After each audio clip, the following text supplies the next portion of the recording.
passing the motion that was recommended by council regarding procedures and conduct of public meetings, because it seems like we've gotten a lot off the rail over the last 6 months. Whatever. So, could I have a motion to accept the rules of procedure for conduct of public meetings at the Village of Baldwinsville? Move. Second. Discussion? Go for it. Yeah, so in reviewing the,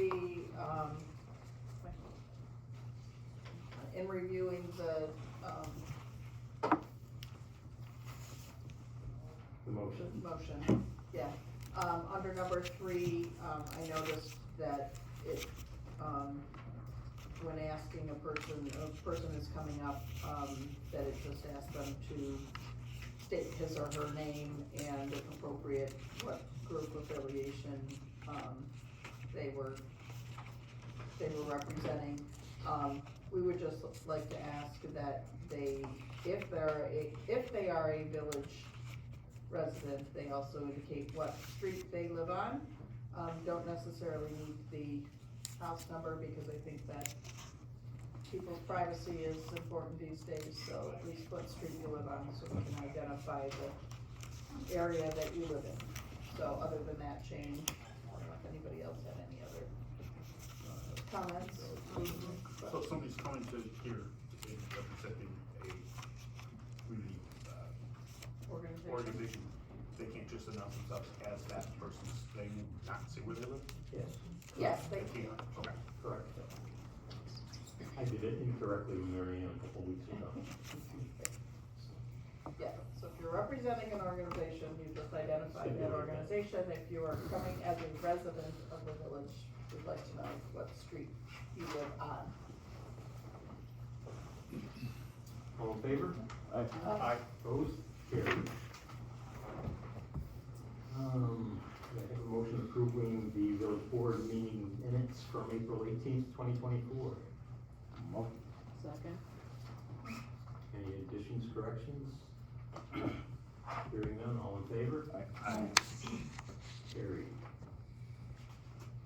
Moving on to citizens' comments. Is there anyone who would like to address the board? Please come forward to the mic. Tell us your name and your street address or your organization. Maureen Butler, Apple Ridge Street. I would like to address the board in regards to the charges of harassment and stalking that have been brought against trustee Fraley towards a village employee.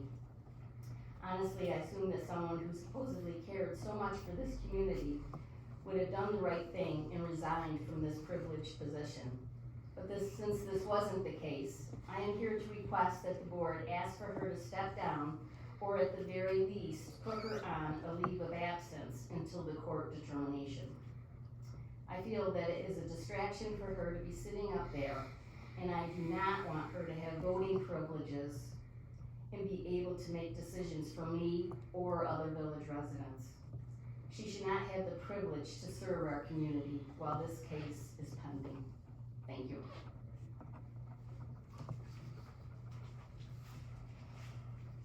We will take your comments under consideration, but I will not respond without counsel. Right. Okay. Is there anyone else that would like to address the board at this time? If not, we'll move on in the agenda and to a special presentation from Superintendent Dr. Joseph DeBarber. Street, please. Street, please. Organization. 2097 Street, I am the superintendent, and I appreciate the opportunity to quickly give you an opportunity to ask questions of us regarding our upcoming school board election and budget vote.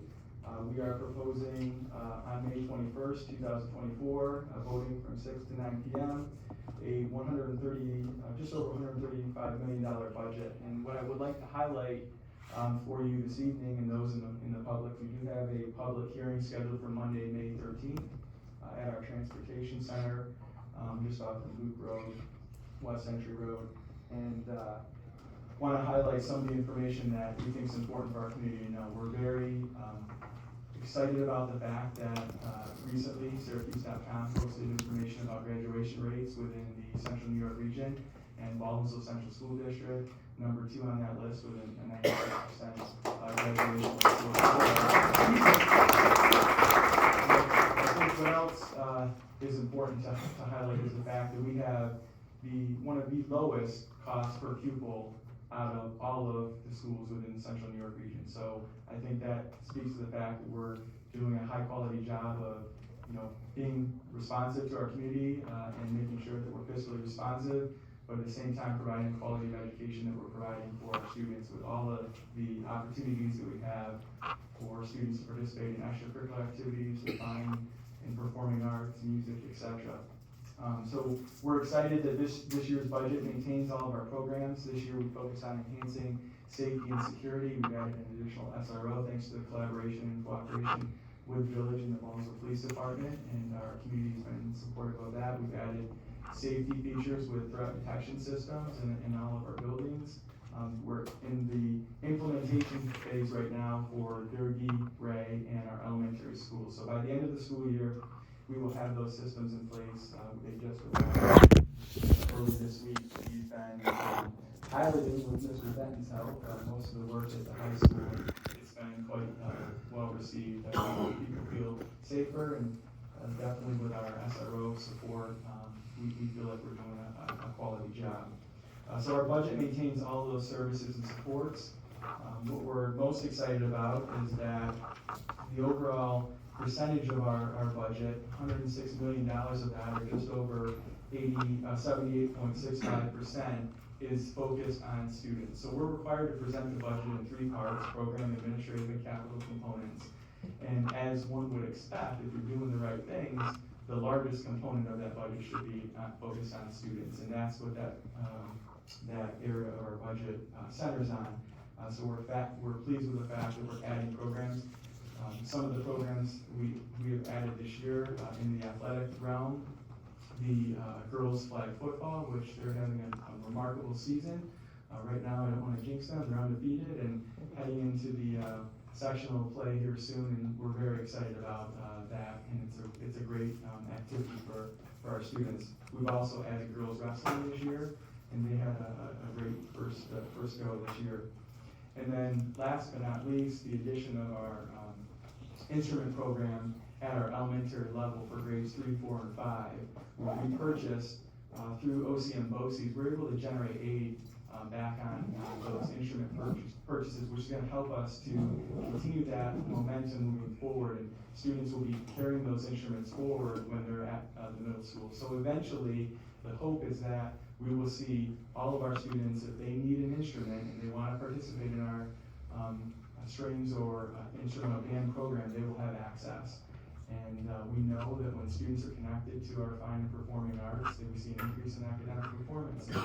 We've seen a significant increase, close to 70% across the board of our students in grades 3, 4, and 5 are participating in that program. So that says a lot. The administrative component, I'm excited to say that we have a reduction in the overall percentage of our administrative budget compared to the prior years. And our capital component is up slightly, but still within range, and that is because of the work that we have. Thanks to the support of our Baldwinsville community with the recent construction projects that have passed over the last 2 years. We have close to $100 million worth of work that's been approved by this community, and we're thankful for that, and we're excited that much of that work is beginning. The overall budget, it represents a 4.56% increase over the prior year budget. When you think about CPI being around 4.1%, that's pretty much in line. All of those changes are based on contractual requirements that we have with our staff. The proposed tax levy increase is at 3.89%. What I would like to highlight about that percentage, that's at the tax cap, but what we know historically over the last many years is that, that's a projected percentage that we go out with, because we don't know where we're gonna be. We set approve the tax rates in the warrants in August, And so that's a projection of what we think it's going to be based on the overall levy. And what we know is historically that when we set the rate, it ends up being much less. And so we know the rate per thousand has continued to go down and down and down. And last year, not having any reassessment within the town of Van Buren, the town of Clay, and the town of Lysander, that gave us an idea of how much actual growth our community is seeing. And we know that to be $40 million with new construction and builds from the last school year. And I haven't heard, I don't believe there's any reassessing that I'm aware of right now. So we'll see what happens with this year, but we can anticipate that rate per thousand going down. So I would just again ask for, the community support in supporting our overall budget. We have 2 additional propositions on the ballot. One for the purchase of internal combustion vehicles, which are traditional diesel or gas buses. We have purposely separated that proposition out from Proposition 3. Proposition 3 is for zero emissions buses. We're looking to purchase one, and I want the community to vote with their heart, because we know it's a sticky thing. There's people that are supportive of zero emissions, and there's people that are not. And we know that by 2035, as it stands right now with New York State requirements, we have to have our entire fleet zero emissions. And one of the things that we're doing, as opposed to other districts, is we're putting up a separate proposition, and we want the community to vote. If you're in favor of zero emission, vote obviously in favor of that. If you feel strongly that it's not best for schools, because I'll be honest with you, the cost of a single bus is around $175,000 if it's internal combustion. If it's electric or zero emissions, we're talking $575,000. So we don't want the community to, we put everything together, vote down to zero emissions, which impacts our 14 bus internal combustion replacement plan. And we need that in order to sustain our fleet. Our drivers and mechanics do a great job in maintaining our fleet, and we know that if we don't have that 14 bus passage in that proposition, it's going to put us behind on our replacement plan. Many of our buses will exceed 10, 11, 12 years on the road because of the work that our folks do. So again, there's 2 propositions, one for internal combustion and then the other for zero emissions. We are hoping that we have received a grant to bring that cost down, which will make it more in line. But as I stated, vote with your heart and vote with how you believe, so that we will benefit either way, whether that goes up or down. And the reason we will benefit is that if it passes, it gives our mechanics and staff the ability to work with a vehicle that they're not used to working with before it becomes real. And then if it doesn't pass, that gives us data that we can give to our local legislature and the New York State government to say, hey, is this really realistic for schools? Because of charging capacity and all of the above.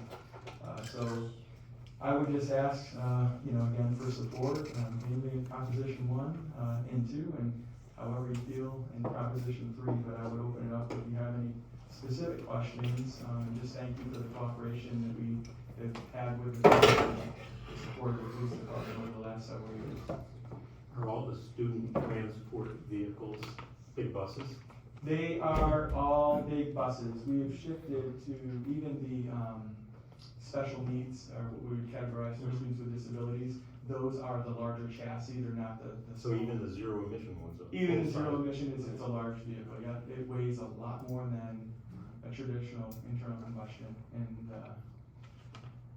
we'll see. Again, I don't want to pressure anybody either way, but again, it's good data either way to send to our legislature if it doesn't pass. How much is the grant you're thinking that you might be able to get? Tiffany, it should be enough where it brings it down to, I believe, $275,000-ish Okay. for that bus. We were hoping to get 2 grants, but it looks like right now we're only probably eligible for 1.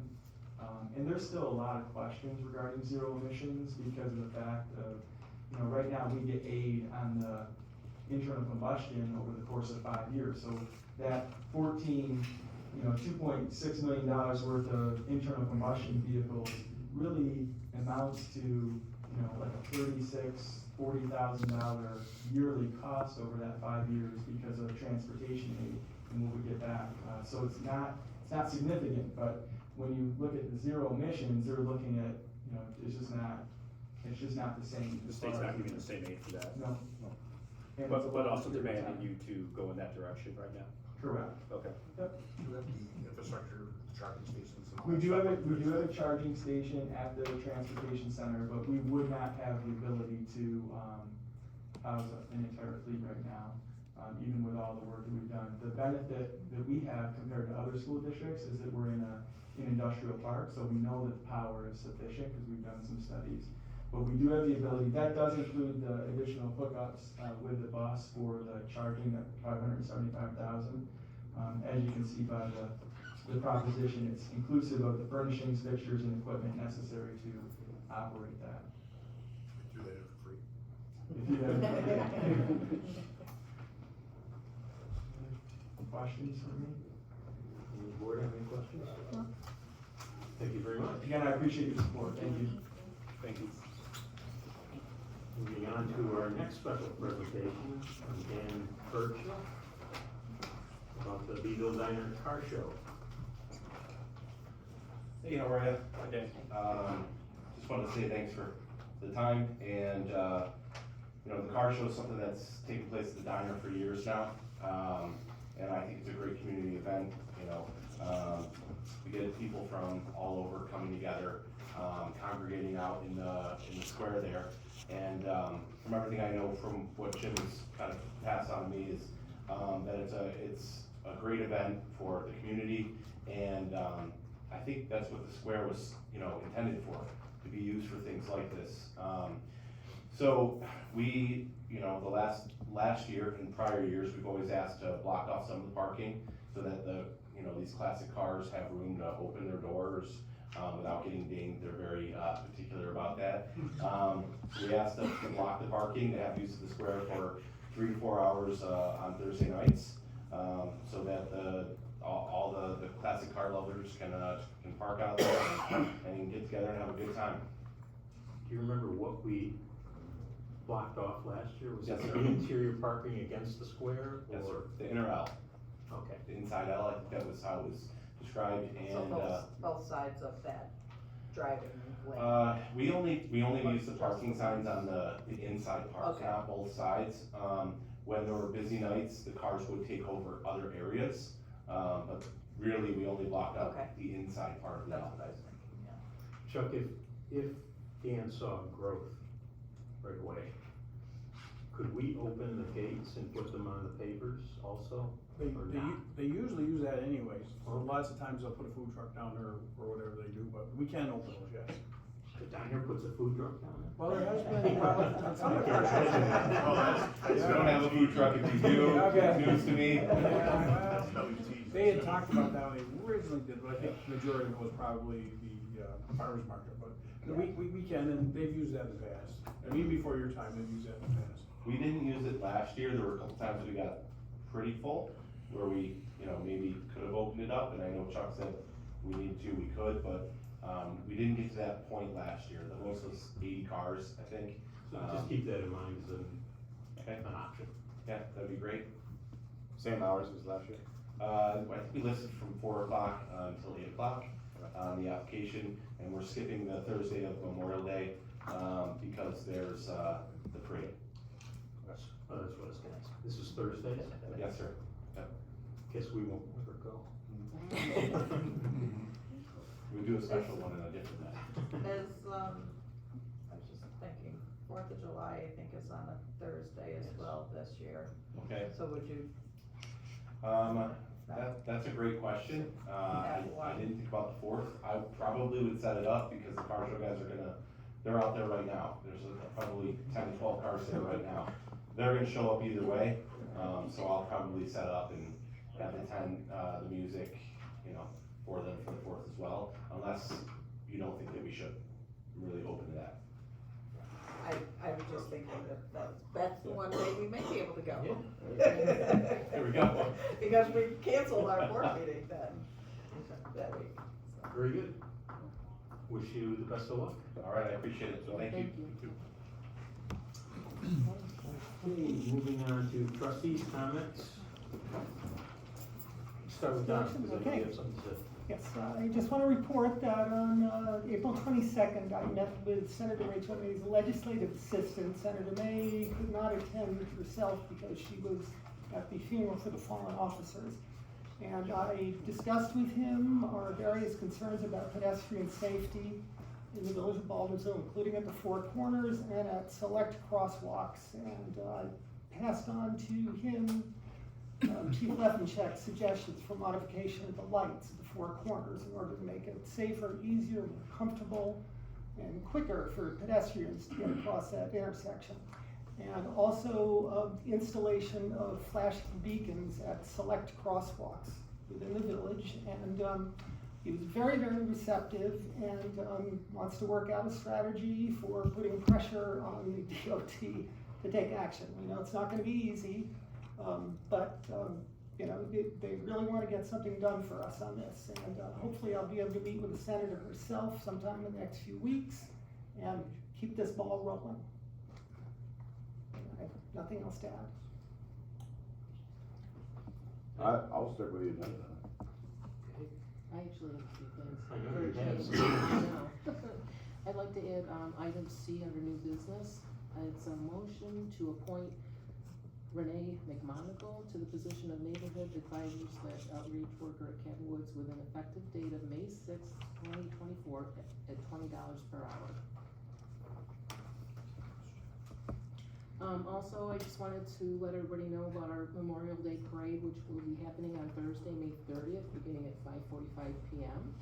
And that's going to be honoring the families of those who served and their sacrifices. Also, the village, in conjunction with the Volunteer Center, are taking over the management from the Chamber of Commerce. And to sign up for volunteering, you can send an email to bevillevisitorcenter24@gmail.com. Also, there will be an organizational meeting to be held at the Baldwinsville Library on May 20th at 6 to 7 p.m. in the story room at the Beville Library. Can you repeat the email once more? I know, it's a mouthful. bevillevisitorcenter24@gmail.com. And I'll give you information to Jody too, on the website. That's it. Thank you. Yep. Moving on to Megan. Just the agenda for me. Agenda works for me, but thanks. Here we go there. You have questions? I just wanted to, Keep coming to the table. I just wanted to thank Ruth for, all your service you provided the village. All the times I went over there, there's always activities going on and things ran smoothly for the most part, but every so often something would pop up and you handle it with such grace and poise. I just really appreciate all the work you've done for the village, and thank you. I'll stick to the gym. You'll be voting no on your resignation. Yes, yes, I will be I told you it was tight. I told you it was tight. All right. I have veto power. Okay, I've got just a couple of comments. One, which I expected Eric to mention, was the weather has finally gotten nicer. And with that comes kids running around in the streets on bikes, chasing balls. Just want to ask everybody to be a little more attentive to the fact that little people are out there. Old people are out there too. But just when we're driving around town, just take it a little easy. Last time I mentioned there was a possibility of an increase in aid to municipalities. And in fact, it happened. And Baldwinsville will get, what did I say, $3,700 more toward our budget next year. So, we're gonna hope our treasurer doesn't spend it all in one place. We're gonna get a clock. Chuck gets another toy. Chuck's gone. And I'm gonna piggyback, Ruth, on Eric's comments, only not as detailed. I just wanna thank you. I won't be here at the next board meeting, so this is my only opportunity publicly to thank Ruth Troy for the wonderful job she's done since she came on board in 2009. You will hear more from me in the future, but just publicly I want to express appreciation. And that brings me to our treasurer, who I also want to express appreciation for. As I've thought about the job you've been doing, we've had some good treasurers from the days of Don Colin, through Mo and other people. but we've never had an asset manager, to be honest with you. And that's the difference that I see in the office with you there. It's not just adding the numbers up, but you're looking at how to make things most efficient for the village. For the residents out there, there's something called NY class. For years and years, Baldwinsville put whatever funds we had into checking accounts, savings accounts, and got the same interest rates you get. Yeah. Mark discovered this other avenue that has brought in tens of thousands of dollars of revenue that we would not have had. And that equates to tax breaks, people. Keep it in mind. So thank you so much. We appreciate it. Want you to know that at least the office of the mayor, I can't speak for these other people, completely support you. You've got my support. Thank you very much. And with that, we're gonna move on to department heads, starting with our attorney. I will just stick with the agenda. Okay. Hard act to follow. Village clerk, Julie. I just want to let our residents know that we have started our new billing. So those residents who are in cycle 2, whose account number starts with 2, your new bills will be hitting your mailboxes probably by Monday or Tuesday. You can go online now to baldwinsville.org and you can set up to do e-billing. You can do e-checks. You can also pay your bill. There's a number, 24 hours. You can do it over the phone. So we have a lot of exciting things. So please go on our website and you can check your account, check your water bills. So it's new and exciting. So that is live now. So that, you said billing, it's water and sewer. Water and sewer. Yep. Water and sewer only. Yep. Do we have to wait until we get our next No, you don't. bill to go online, or can No, someone go online? You can go online. You just need your account number, and then after your account number, it'll just walk you through. It's a very easy process. Okay. Cause I'm a 1, I don't wanna have to wait another 2 months to see how it works. And that's all. Thank you. And if anybody has difficulties, I assume they can call the clerk's office. Yes, they can. We'll walk you through it. Okay, thank you. Yes, the treasurer. Hi, just a couple of things. First, thanks for that vote of confidence. I appreciate that very much. When you like doing something, it's easy. I just want to report that we filed the annual report for ARPA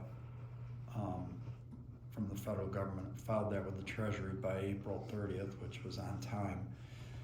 So I think I have given you a quick summary, but the quick summary is our ARPA award was about $800,000. We've spent $570,000 through the end of February. We spent $12,000 so far this year in this budget year, and we have another $144,000 committed, tentatively committed. So there is about $75,000 left that we have to find something to do with between now and December 31st. We have to be committed for that, which means either purchase order, contract with somebody, different things like that. It can't be that it's still in a smoke-filled room somewhere and we're thinking about it. So that, I'm gonna keep reminding you about that. And the other thing is the bonding progress. Next meeting, Bob and I will have a resolution for you about bonding for the bucket truck that we've paid for by borrowing from the general fund. We're gonna bond for that and repay the general fund. And then the plan will include ultimately rebonding for it next spring when we get the other snowplow truck that's on its way here, which is a couple $100,000 also.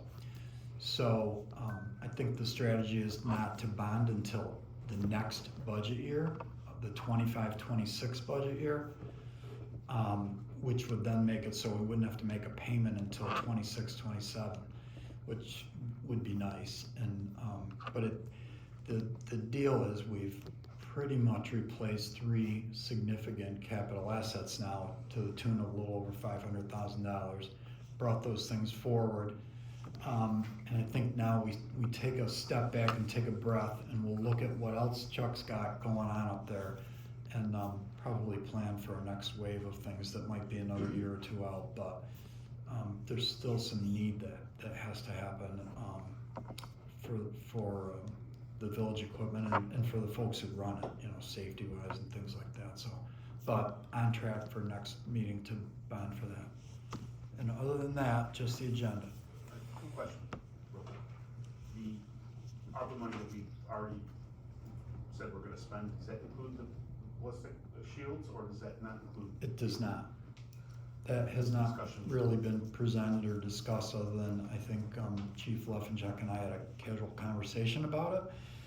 I brought it up to the board last meeting at the. Oh, okay, yeah. So. We should probably have further discussion before we commit that last bit of money. That's Right. definitely. And there may be a little bit of a recovery there, because I think there's a $60-something thousand commitment that may only come in at $45,000. So there might be a $20,000 like, hey, we like found money from it. So, but as the year goes on, it becomes whatever is not committed by the end of the year, we have to give back to the federal government, and there are that just will make a lot of people's heads explode. So Mark and I have spoken about needing to get this together in the next 4 to 6 weeks, a good plan of what we're doing. yeah. I'll have quote information on the items I brought up, the traffic safety thing, as well as the officer safety. Good. And then one other comment, Mark, I didn't know there were smoke-filled rooms anymore. Yeah, there probably isn't. It's, in another year, I would have been old enough to go and hang out with Ruth at the senior center. But She might make an exception for you. Get there with the numbers. thank you. Senior Center Coordinator Ruth Troy. Thank you for the kind comments, I appreciate that. This happens to be Older Americans Month. May is Older Americans Month, and it commemorates actually when the Older Americans Act came into being, which is the foundation for community services for older adults. So it's historically important for folks like me that work in aging services. So this year's theme is Powered by Connection, and the Senior Center is a great place to come and make those connections. And we all experienced through what our folks went through COVID, the importance of connectivity and being with other people and participation. So come on to the center and find out what's there for you that you may not have been taking part in. Also, 2 things happening facilities-wise. The walking path, Superintendent McCullough tells me the top layer of that is gonna be completed very soon, so I wanna encourage people to get out there and use it. I do see people using it, which is wonderful. It's right on the grounds, it's safe, it's a good place for you to walk. It's short distance for those of you that don't really have the endurance, so come out and check that out. And also, on the good news department, a lot of people worked very hard to get the roof to be happening, and I had the pleasure of choosing the shingle color, so that is done. It's sandcastle if you care, and hopefully it will be happening very soon. So thanks for everybody that put some hard effort into that. I appreciate it. And other than that, unless anybody has any questions. Okay, thank you. Department of Public Works. Charles? Busy time for us this time of year. We've been through 3 or 4 times for brush. That's gone well. All the parks are open. The kayak launches are in. The docks got put in over Borders Trail today. The power's on for the boaters when they come in. The kayak launches at Community Park, there was a problem with those. It's the company, they're having trouble unlocking them, but they may be fixed. They may be fixed now. Everything's right on time and opening up. But I do want to thank the board for this past year and part of last year also, and going along with Mark helping us with money and what have you. We were in trouble in the last couple of years with vehicles, and the ARPA money helped, but Mark helped us secure a couple of plow trucks. The bucket truck was, I mean, these trucks gotta be sold for junk, cause a lot of them won't pass inspection now. We got that in, that new plow truck we got in. We got a security system that we're still working on, but we got a security system for all our buildings. alarm system for all our buildings, including all the water department buildings. The water department's had a huge upgrade over there, and any of them that haven't seen it, it's never been that good since I've been there. We got all the old electronics out, all the old power from the pole out came in. There's new pumps, there's new motors, there's new variable speed drives, and we've done a lot in the village in the last couple of years, and I'm just thrilled that we can get some of this stuff done. But a lot of it was done through Mark, and said no a lot, but but he really helped us with By saying no, you get to say yes other times. There you go. I missed that. Yeah. But that said, it really helped, and what Bruce said earlier, that you help us move our money around a little bit. It's made a huge difference in the public works. And we're up and running, and we're in real trouble with the snowplows. And we're in much better shape, and when this next one comes, we'll be better yet. So thanks to everybody that helped us, thanks to the board for pushing for us. And other than that, one of the things with asset management, I wasn't just talking finances. Mark has often talked about getting a paving schedule on roads, learning what road we might anticipate 10 years from now needing work, or getting your fleet on a schedule of where we might anticipate a need down the road, that kind of thing. part of the problem with some of the paving was we were so far behind in some of it, we're catching up, and we are catching up. Yes. And this year, I think we're gonna almost 400,000 put that through the CHIPS money and what have you, and we are catching up. And part of the other problem with the roads are, even in a lot of Claude's era, they just put top coats over. Well, now the roads got so high, the water's not running off, right? So we have to grind them down, so it's almost twice the money. We grind them down and put new tops and everything, looks nice, it runs better. But we are catching up on that. Quick question, I tripped over it on the DPW agenda. Where's the voters trail? Is that the wall? Oh, we call that, I'm sorry, that's the wall, it's over by, that's over the locks. I'm thinking of some trail. I didn't know. Oh, I'm sorry. That's what we use, when somebody goes down, we can maintenance down, we sit on the borders trail, I'm sorry. No, that's, and all power's on, water's on, the guys got the docks in today, so people can start using that. Anybody have any questions? Good job. Now we'll move on to the police department, and Chief Leffincheck. In the police department, we refer to that trail as the Southwest Trail. Which I think is its actual designated name. Someday I think we ought to name these trails. That is what it's called, but, hey, we go there more than you guys do. Our officers do football patrol twice a shift there, so I beg to differ. Some good news, yesterday, I traveled to the Albany Capitol Center with Officer Zachary McCaleb and Officer Joe Serra and their spouses. And that was because Mothers Against Drunk Driving New York and the New York Stop WI program held their New York State Law Enforcement Recognition event. And I'm very proud to say that both of those officers were recognized by MAD and by Stop WI New York for their DWI efforts over the last year. Officer McCaleb, this was his second year that he was recognized, second year in a row actually. And I had mentioned to this group that he had just recently completed DRE training as well.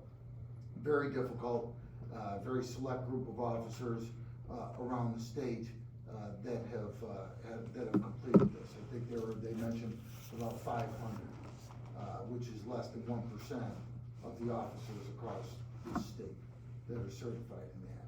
So I'm very proud that both of them were recognized. Also, because of their efforts, really nothing that I can lay claim to. The Village of Balls Police Department received the Department of the Year award for departments sized between 1 and 50. They gave that award to one village, which was us, in one town. Because of their efforts, last year we made over 80 DWI arrests in this village, which was the most of any town or village in our county. You're aware of the size of the towns and those other organizations that have 3 or 4 times the number of people we do.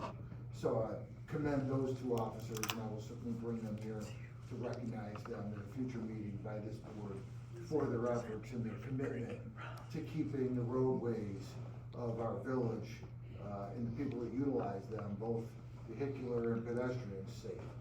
So, unless there's questions, that's all I have, Mayor. As I've said before, I really appreciate that effort, and I would love people to know that Baldwinsville's not where you go to drink and drive. Absolutely, it's definitely not. So, not with those two, officers, I can assure you of that. So, yeah, no, one works 3 to 11, one works midnight, and they're active, they're active. Thank you. Just a quick comment on the foot patrol over there, at Borders Trail. Actually, we get a lot of positive comments from the boarders over there, that the police walk down, put down a couple times a day, and that is very noticeable to the people that are over there on the boats. So, all kidding aside, the boaters like that, people really, it makes them feel safer. We actually started that, when Mayor O'Hara was the mayor, and I was the lieutenant, because we had some issues over there, and, the mayor called me up and said, I want a plan in place by 4 o'clock, and it was 2:30, and the Warner happened to be gone that day, and so we said, all right, we're gonna do some foot patrol over there, and because it was well received, that's what we do. And, it has benefited us greatly, because if there's been an incident or something that's happened over there, because our officers are over there and talking to the people, and sometimes we've had people stay for a period of time, if the canal gets closed or something, they've made those connections, so they can go right up to those boaters and start to talk to them, and they're not foreign to them, they know who they are. So that has been a very positive, program for us, and it's just something that, because of the size and the community-oriented nature of our organization, that we can do that maybe other places can't, just because of no disrespect to them, they've just got a bigger area to cover than we do, so. And I would also say it's because your department has a different attitude. Well, we it's our mindset, it's just a community service organization, and that's our goal, and, it's providing a level of service to those people that are traveling through the village on the waterways. Thank you. Absolutely. Moving on to new business, I have a motion accepting the retirement with regret of Ruth Troy as senior center coordinator effective Friday, May 31st, 2025. Uh-huh. I'll make a motion. I'll second it. Any discussion? Hearing none. All in favor? Anybody opposed? Yes. Yes, with Carrie. The correction that Could I have a motion to appoint the following as seasonal laborers in the Parks Department with an effective date of Monday, May 6th, 2024? Brian Rose at $17.87 per hour. Sue Buswell, horticulturalist, at $17.87 per hour. Moved. Second. Any discussion, questions? Are these returnees, new? Brian's a returner, he's returning, he mows, he does the lawns, and open and cleans the bathrooms, and there's a lot of maintenance with her. And the other lady's new. Okay. Any other questions? All in favor? Aye. Opposed? Carried. Could I have a motion to appoint Renee McMonagle, how do you say it? Or I say McMonagle. Okay, Yeah. McMonagle to the position of neighborhood advisor / outreach worker at Canton Woods with an effective date of May 6th, 2024 at $20 per hour. Moved. Second. Discussion. I want to thank you, Ruth, for going through the candidates and finding someone to fill that position. How long has it been vacant? I think just, not too long, a couple weeks. Couple weeks? Yeah. All in favor? Aye. Anybody opposed? Carried. Thank you. Welcome, Renee, to the village of Baldwinsville. I believe believe you said that Renee is a resident, correct? Yes, she's a Baldwin resident, and she's currently on the Meals on Wheels board. She has, a young family here, so she's very familiar with our community and the service agencies that are available here for folks, so I think it's gonna go very well. Can I have a motion to pay bills as audited? Motion. Second. Can I have a motion to adjourn the meeting? You gonna spell that? No. Aye. All in favor? Now can I have a motion to adjourn the meeting at 8:15. 8:15? Another record. Very good. All in favor? Aye. Opposed? Carried.